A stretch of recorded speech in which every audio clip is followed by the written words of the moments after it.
أعوذ بالله من الشيطان الرجيم بسم الله الرحمن الرحيم الحمد لله والصلاة والسلام على رسول الله وآل رسول الله واللعنة الدائمة على أعدائهم أعداء الله أما بعد ورابعا إن الجنس والمادة متحدان ذاتا مختلفان اعتبارا فالمادة إذا أخذت لا بشرط كانت جنسا۔ پانچویں مرحلے کی چوتھی فصل میں ہماری بحث چل رہی تھی اور یہ توضیحات پیش کرنے کے بعد کہ ماہیت تامہ اس وقت ماہیت تامہ کہلاتی ہے جب وہ ایک نوع کی صورت میں ڈھل جاتی ہے۔ مثلا حیوان کی ماہیت تامہ اس وقت تک ماہیت تامہ نہیں ہوگی جب تک کسی مخصوص نوع، مثلا نوع انسان میں، نوع فرس میں، نوع حمار میں، جب تک انسان کی، گھوڑے کی، گدھے کی کسی ایک مخصوص نوع میں نہیں ڈھلے گی تو یہ ماہیت تامہ نہیں ہوگی۔ پھر بتایا کہ نوع کے دو جز ہوتے ہیں، نوع کا ایک جز مشترک ہوتا ہے اور دوسرا مختص ہوتا ہے۔ جیسے نوع انسانی کے دو جز ہیں، ایک جز جو کہ حیوان ہے وہ مشترک ہے جس میں انسان کے ساتھ دیگر حیوانات کی تمام انواع بھی شریک ہے، اور دوسرا جز مختص ہے جو کہ ناطق ہے، جس میں کوئی اور حیوان کی کوئی اور نوع انسانی نوع کے ساتھ شریک نہیں ہے۔ جنس اور فصل کسی بھی نوع کی ذاتیات ہوتی ہے، یعنی ان کے بغیر وہ نوع تحقق نہیں پا سکتی، وہ اس نوع کی ذات کا حصہ ہوتی ہے۔ اگر انہیں مائنس کر دیا جائے تو ذات مائنس ہو جاتی ہے۔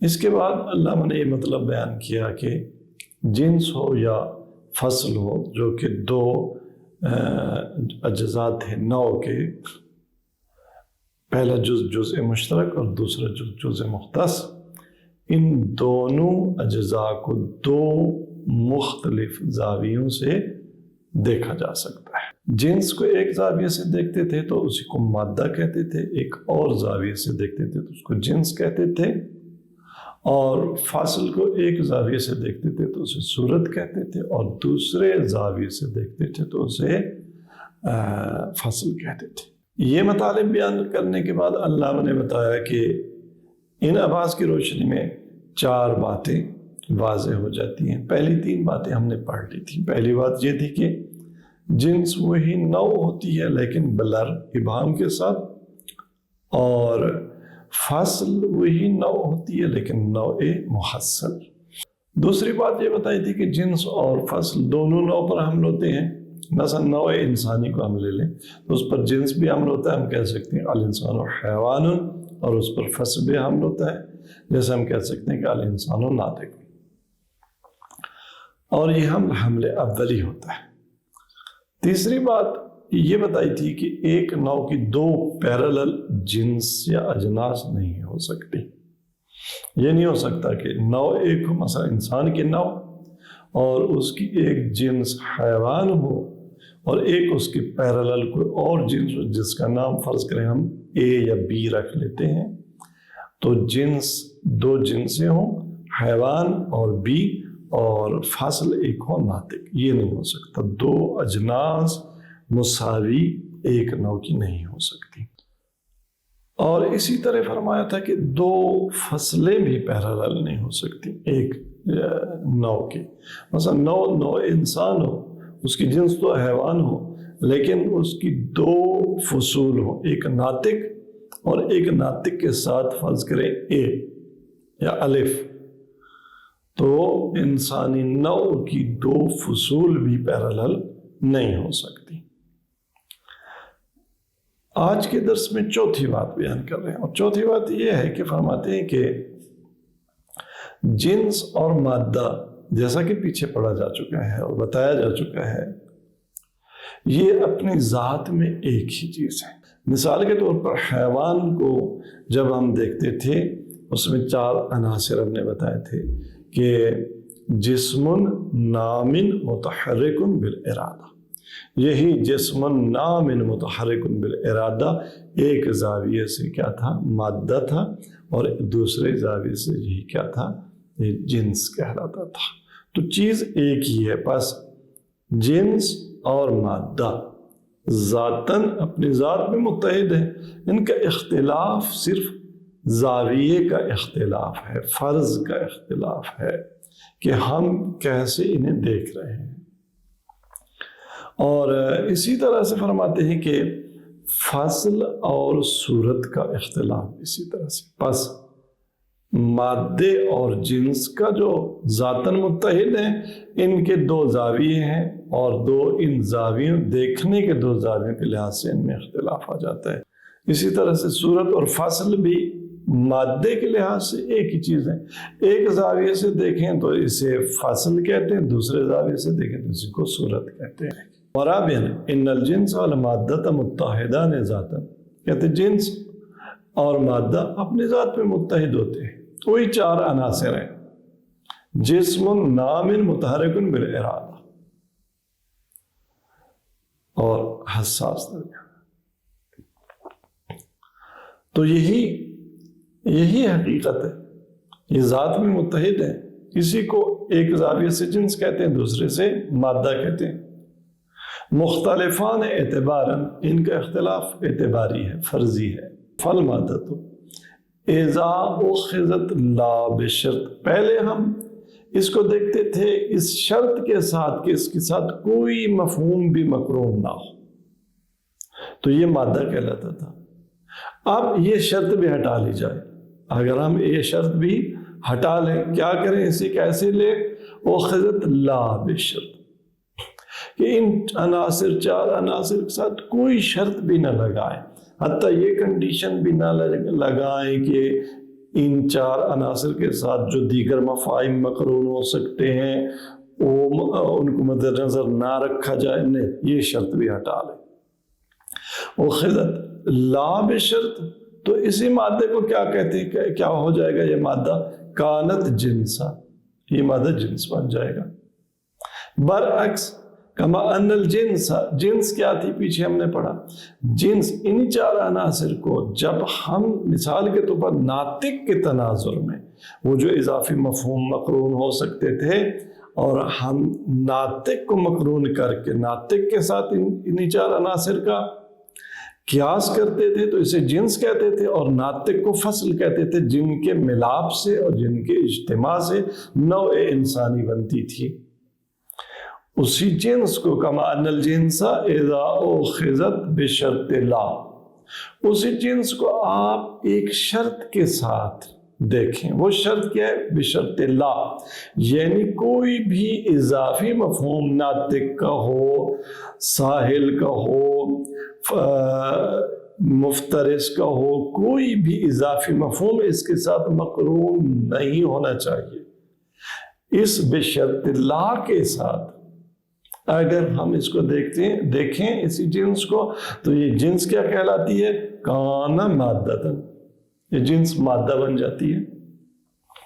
تو بس ذاتاً جنس اور مادہ متحد ہیں، ایک ہی ذات ہے، وہی جنس کہلاتی ہے، وہی مادہ کہلاتی ہے۔ فرق کیسا ہے؟ وہ اعتبار کا ہے، وہ زاویوں کا ہے، وہ زاویہ نگاہ کا ہے۔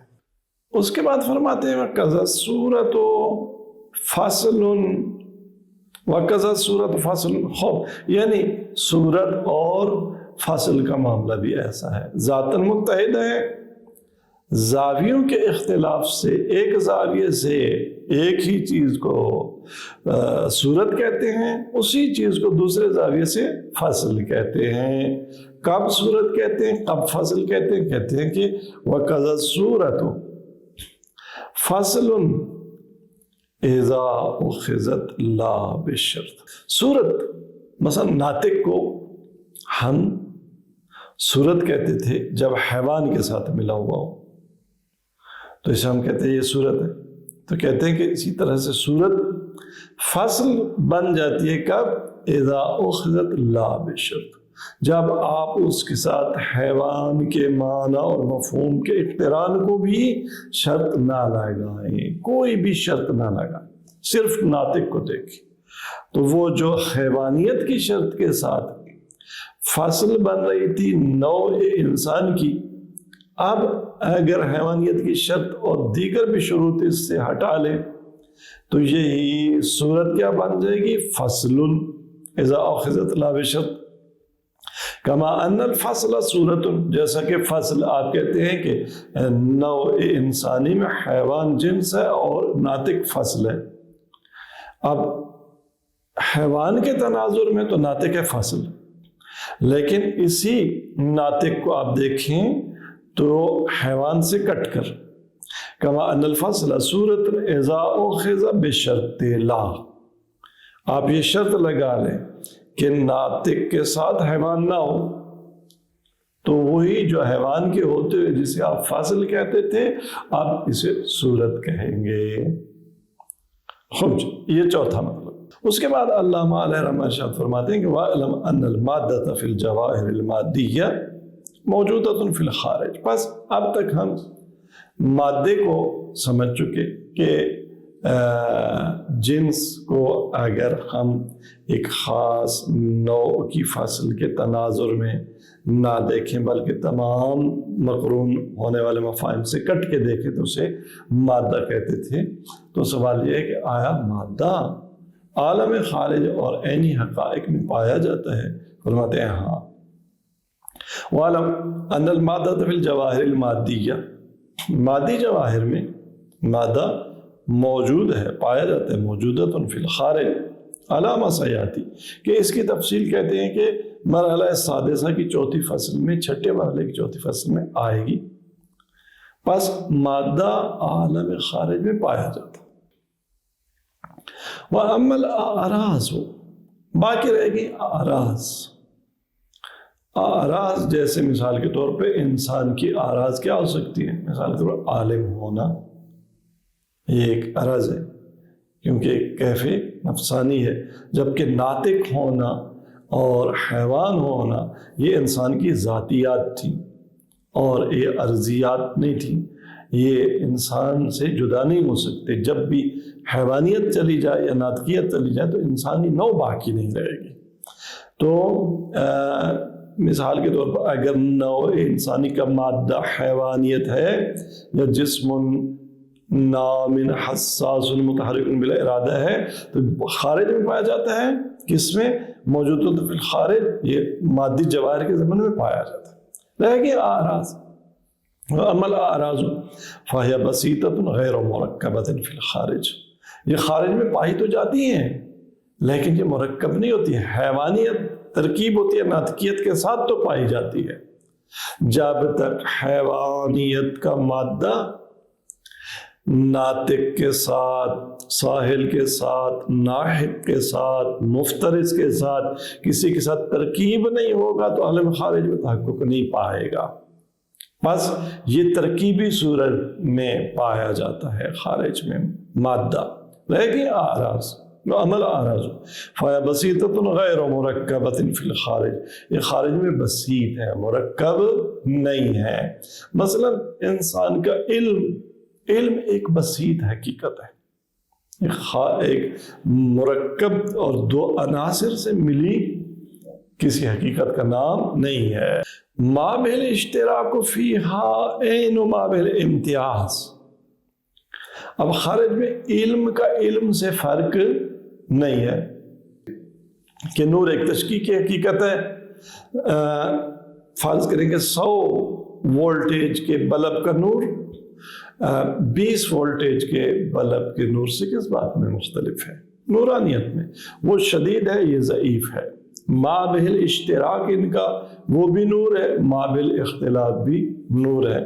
تو اسی طرح سے جو اعراض ہوتی ہیں مختلف انواع کی، وہ خارج میں بسیط ہوتی ہے، مرکب نہیں ہوتی۔ ان میں مابہ الاشتراک وہی مابہ الامتیاز ہوتا ہے۔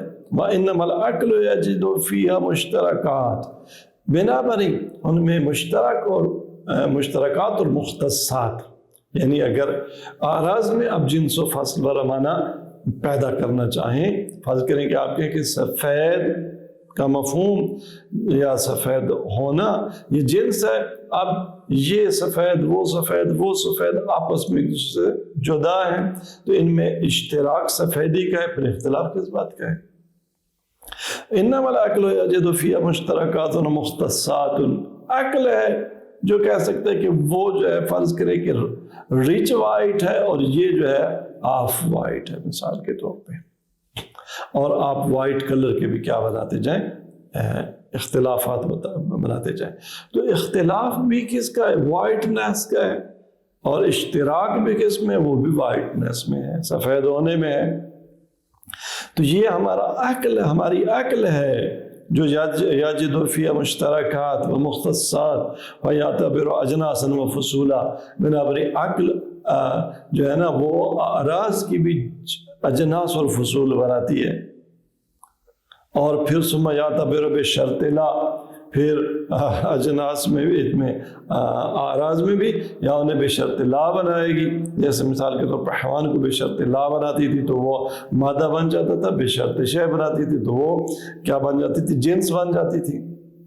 تو یہاں بھی ثم یعتبر بشرط لا فتصیر مواد، جب بشرط لا عقل دیکھتی ہے اعراض کو تو وہ کیا بن جاتی ہے؟ مادہ بن جاتی ہیں۔ جیسے حیوان کے معنی کو بشرط لا عقل دیکھتی تھی تو وہ مادہ بن جاتا تھا، اور جب بشرط ناطق دیکھتی تھی تو وہی کیا بن جاتی تھی؟ جنس بن جاتا تھی۔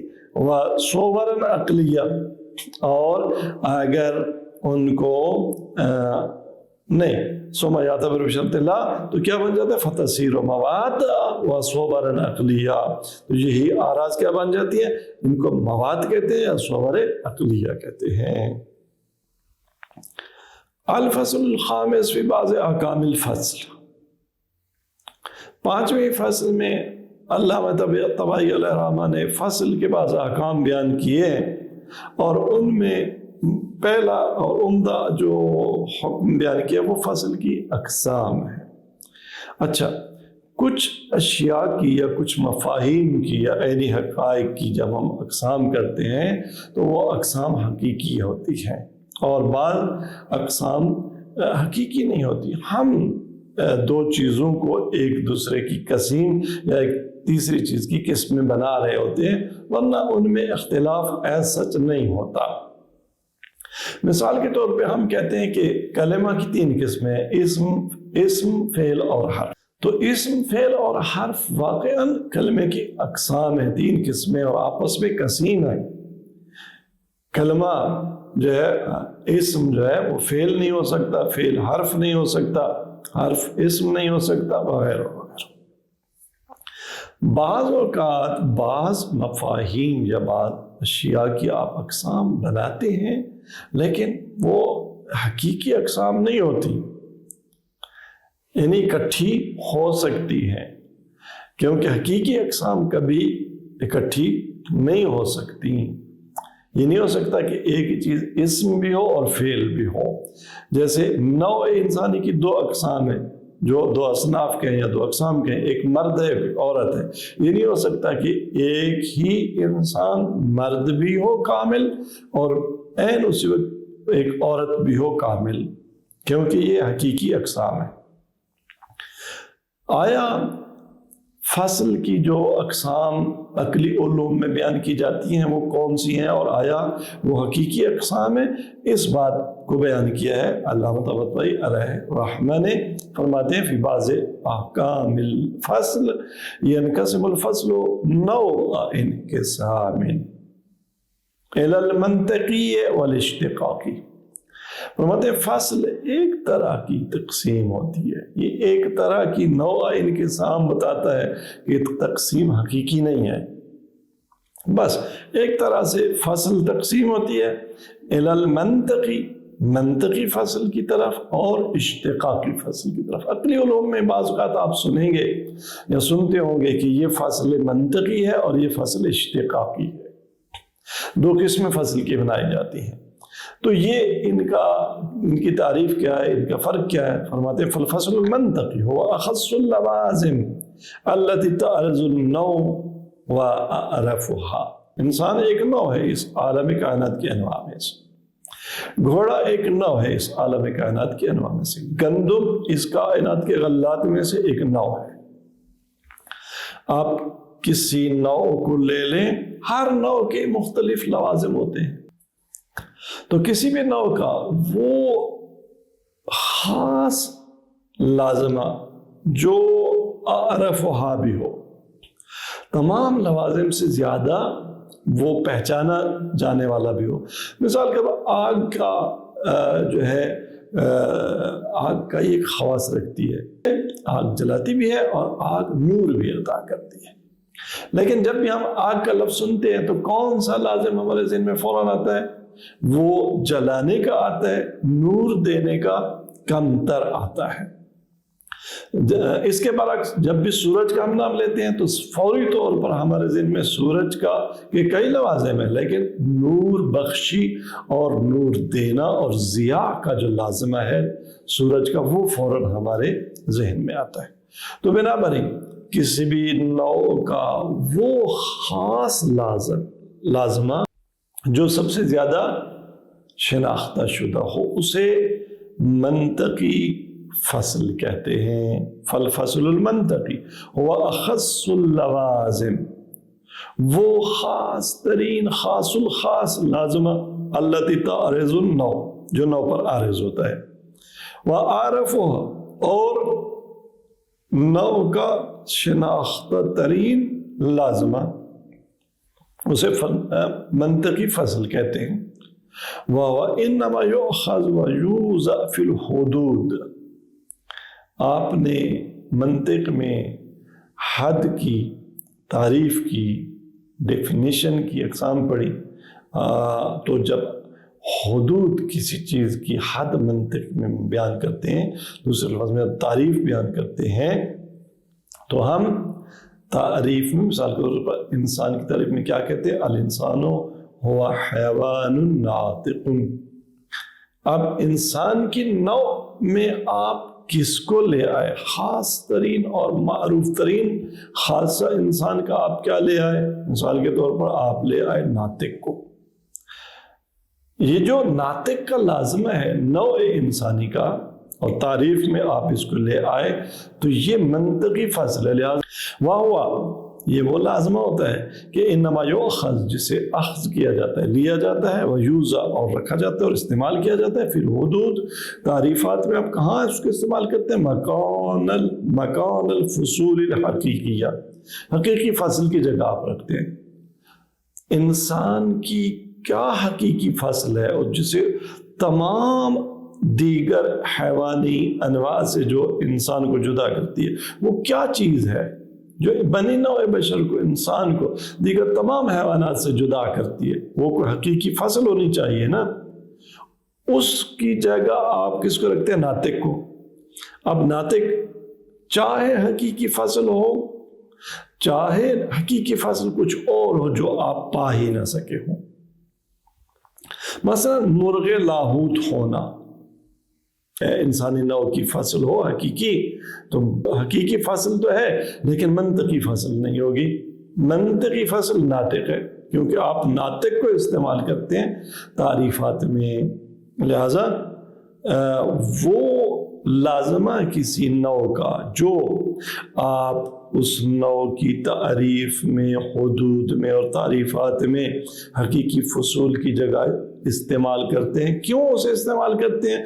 لصعوبۃ الحصول غالباً علی الفصل الحقیقی، اس لیے کیونکہ کہتے ہیں کہ مختلف انواع عالم کے حقیقی فصل تک پہنچنا بہت مشکل ہے۔ وہ خالق اس کائنات کا جانتا ہے کہ گھوڑے کی مثال کے طور پر کون سی خصوصیت ہے جو اسے گدھے سے جدا کرتی ہے، جو گھوڑے کو گھوڑا بناتی ہے، گدھے کو گدھا بناتی ہے، بھینس کو بھینس بناتی ہے، گائے کو گائے بناتی ہے، انسان کو انسان بناتی ہے، اور مثال کے طور پر جن کو جن بناتی ہے۔ وہ جو فصول حقیقی ہیں ان تک بہت سخت اور مشکل ہے پہنچنا، اگر ہم پہنچ بھی پائیں تو۔ لیکن منطق میں ہماری مجبوری ہوتی ہے کہ ہم نے علم منطق میں اور عقلی علوم میں ہر نوع کی تعریف بیان کرنی ہوتی ہے، اور تعریف اس وقت تک ہم بیان نہیں کر سکتے جب تک کہ بالخصوص حد تام اگر اور مکمل جو تعریف ہوتی ہے وہ آپ اس وقت تک بیان نہیں کر سکتے جب تک فصل کو نہ لے آئیں. حد تام اور حد ناقص دونوں میں آپ فصل کو بیان کیے بغیر تعریف نہیں بیان کر سکتے. تو بالآخر منطقی کے پاس، تعریف کرنے والے کے پاس کوئی فصل تو ہونی چاہیے. تو جو بھی فصل منطق دان کسی بھی نوع کی تعریف بیان کرتے ہوئے اس کی فصل کی جگہ رکھ دیتے ہیں جو بھی خاصہ، تو اس کو کہتے ہیں فصل منطقی. لہذا جو لوازم اور خواص تعریفات میں مکان الفصول الحقیقیہ رکھے جاتے ہیں اور استعمال کیے جاتے ہیں، کیوں استعمال کیے جاتے ہیں؟ لصعوبۃ الوصول غالباً علی الفصل الحقیقی، کیونکہ اکثر آپ حقیقی فصل کو اس تک اپروچ ہی نہیں رکھتے، اس کی آپ کو شناختی حاصل نہیں ہوتی. الذی یقوم النوع، کی حقیقی فصل ہی ہوتی ہے جو نوع کو تحقق بخشتی ہے، کہ وہ نہ آئے تو نوع تحقق ہی نہیں پا سکتی. اب مثال دیں کہ کون سی وہ لوازم ہیں جو ہم حدود میں اور تعریفات میں حقیقی فصول کی جگہ استعمال کرتے ہیں. فرماتے کالناطق للانسان، جیسے انسان کی نوع کی تعریف میں آپ ناطق کو بطور فصل استعمال کرتے ہیں. والساحل للفرس، ساحل کو فرس کے لیے. فإن المراد بالنطق مثلا اما النطق بمعنى التکلم، اب نطق سے کیا مراد ہے انسان میں؟ جس ناطق کو آپ بطور فصل استعمال کرتے ہیں اس سے کیا مراد ہے؟ فرماتے ہیں کہ یا تو اس سے مراد تکلم ہے، وَهُوَ مِنَ الْكَيْفِيَّاتِ الْمَسْمُوعَةِ. تکلم کیا ہے؟ کہتے ہیں کہ تکلم یا صوت یا الفاظ یہ اعراض میں سے ہے، یہ مسموعہ کیفیات میں سے ہے، کیونکہ ہم اس کو سنتے ہیں نا، تو سننا ہماری ایک کیفیت ہے، نفس کی کیفیت ہے استماع، تو کیفیت مسموع میں سے ہو گیا. وَإِمَّا النُّطْقُ بِمَعْنَى إِدْرَاكِ الْكُلِّيَّاتِ، یا ناطق کا معنی اگر کلیات کا ادراک ہو، وَهُوَ عِنْدُهُ مِنَ الْكَيْفِيَّاتِ النَّفْسَانِيَّةِ، تو وہ بھی فلسفیوں کے لیے اور عالم معقولات کے نزدیک علم بھی کیا ہے؟ کیف نفسانی ہے، من الکیفیات النفسانیہ. والکیفیت کیف ما کانت من الاعراض، کیفیت چاہے مسموع ہو چاہے کیا ہو، کیفیت نفسانی ہو، بہر صورت کیفیت مقولات میں عرضی مقولات میں سے آتی ہے، اعراض میں سے ہے.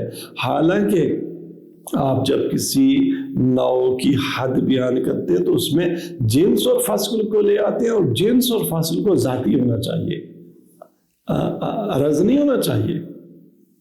تو یہاں یہ کیا ہوا کہ آپ نے انسان کی تعریف میں حیوان کے بعد ناطق کو بطور فصل استعمال کیا. اب اس ناطق کا جو بھی معنی کرے یہ تو فصل حقیقی نہیں بنتا، یہ تو کیف بن جاتا ہے، یہ تو عرض بن جاتی ہے، تو یہ تو ذاتی نہ ہوئی. وَهُوَ کیا فرماتے ہیں؟ وَهُوَ عِنْدُهُ مِنَ الْكَيْفِيَاتِ وَالْكَيْفِيَةُ كَيْفَ مَا كَانَتْ مِنَ الْأَعْرَاضِ وَالْأَعْرَاضُ لَا يُقَوِّمُ الْجَوْهَرَ، اور عرض تو کبھی بھی جوہر کی مقوم نہیں بنتی. وَقَذَا سہیل، اسی طرح سے گھوڑے میں سہیل، گدھے میں نہیق، شعر میں افتراس وغیرہ وغیرہ. تو بنا پر اس کا مطلب یہ ہوا کہ آپ نے جسے فصل بنایا تھا انسانی نوع کی، وہ تو فصل ہی نہ نکلی، وہ تو عرض نکل آئی. آپ نے بس حقیقی فصل کی جگہ اس کو استعمال کر لیا ہے، تو ناطق فصل منطقی ہے نہ فصل حقیقی. وَقَذَا السَّهِيلُ وَلِذَا رُبَّمَا كَانَ أَخَصُّ اللَّوَازِمِ أَكْثَرُ مِنْ وَاحِدٍ. اب چونکہ منطقی فصل حقیقی فصل ہمیشہ نہیں ہوتی، ضروری نہیں کہ حقیقی فصل ہو، کیونکہ حقیقی فصل کو نوع کا مقوم اور جوہر کا مقوم ہونا چاہیے، اور جوہر کا مقوم اعراض نہیں ہوتا، ذاتی ہوتی ہے، خود اس کو بھی مقوم جوہر کو بھی ایک لحاظ سے کہیں کہ اب جوہر ہونا چاہیے، جوہری امر ہونا چاہیے. تو فرماتے ہیں کہ چونکہ یہ حقیقی فصول نہیں ہوتی، منطقی فصول، تو یہاں ان میں ہو سکتا ہے کہ پیچھے ہم نے کہا تھا کہ دو فصول پیرالل نہیں ہو سکتی، تو منطقی فصل چونکہ حقیقی فصل نہیں ہو سکتی، تو یہاں وہ قاعدہ ٹوٹ جاتا ہے اور کیا ہو جاتا ہے کہ ربما کان اخص اللوازم اکثر من واحد، یہ ایک سے زیادہ بھی خاص لوازم ہو سکتے ہیں. فتوضع جمیعا موضع الفصل الحقیقی، ان تمام لوازم کو اکٹھا کر کے آپ فصل حقیقی کی جگہ استعمال کر سکتے ہیں. کما یؤخذ الحساس والمتحرک بالارادۃ جمیعا فصلا للحیوان. آپ حیوان کی کیا فصل ایک نہیں، آپ کہتے ہیں کہ حیوان کیا ہے؟ جسم نام متحرک حساس متحرک بالارادہ. تو جسم حیوان کے لیے جنس کی جگہ حساس اور متحرک بالارادہ، یہ دونوں دو ایسے خواص ہیں حیوان کے جو دونوں اعرف بھی ہیں اور دونوں اخذ بھی ہیں. نہ حساس کو متحرک بالارادہ پر برتری حاصل ہے، نہ متحرک بالارادہ کو حساس پر برتری حاصل ہے. تو ان دونوں کو ملا کر جمیعاً فصل للحیوان، آپ کہتے ہیں کہ یہ منطق میں دونوں کیا ہیں؟ مل کر حیوان کی فصل ہے. وَلَوْ كَانَ فَصْلًا حَقِيقِيًّا، لیکن اگر یہ فصل حقیقی ہوتے تو پیچھے ہم نے پڑھا ہے پچھلی فصل میں کہ دو فصول ایک ساتھ نہیں ہو سکتی ایک نو کی. تو لم وَلَوْ كَانَ فَصْلًا حَقِيقِيًّا لَمْ يَكُنْ إِلَّا وَاحِدًا، تو ایک ہی فصل ہونی چاہیے، ایک ہی چیز کو فصل ہونا چاہیے، دو چیزیں فصل نہیں ہو سکتی. بنا پر نتیجہ یہ کہ منطق میں جن امور کو مختلف انواع کی فصل کے طور پر ہم استعمال کرتے ہیں، یہ فصل منطقی فصل ہوتی ہے. لہٰذا یہ حقیقی فصل نہیں ہوتی، چونکہ یہ دو بھی فصول ہو سکتی ہیں، دو چیزیں مل کر بھی فصل ہو سکتی ہیں، دو چیزیں پیرالل بھی فصل کہلا سکتی ہیں. تو بنابراً ایک سے زیادہ فصول منطقی ہو سکتی ہیں. وصلی اللہ علیہ وسلم و نبینا محمد و علی آلہ السلام.